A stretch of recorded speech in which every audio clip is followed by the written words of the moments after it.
తమ న్యాయమైన డిమాండ్లను వెంటనే నెరవేర్చాలని గత 40 రోజుల నుంచి నిరవధిక సమ్మె నిర్వహిస్తున్న ప్రభుత్వం 6 సార్లు చర్చలకు పిలిచి విఫలం చెందిందని, వెంటనే తమ న్యాయమైన డిమాండ్లను నెరవేర్చాలని మండల కేంద్రమైన పాములపాడులో మనోహారం నిర్వహించి అంగన్వాడీలు నిరవధిక సమ్మె నిర్వహించారు.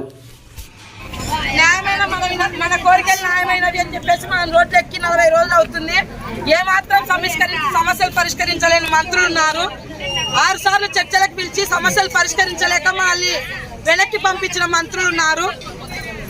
ఈసారి ఖచ్చితంగా మన సమస్యలు పరిష్కరించేంత వరకు మనం ఈ నిరవధిక సమ్మెను ఎట్లాగైనా పోరాట సాధించుకోవాలని చెప్పేసి మన న్యాయమైన కోరికలను మనం ఈ నిరవధిక సమ్మెను కొనసాగించేదే. మన న్యాయమైన డిమాండ్ నెరవేరేంత వరకు మాకు ఇంతవరకు సహకరించిన వెహికల్ డ్రైవర్స్కి, పత్రికా విలేకరులకి, పోలీస్ సిబ్బందికి అందరికీ మా ధన్యవాదాలు. అంగన్వాడీ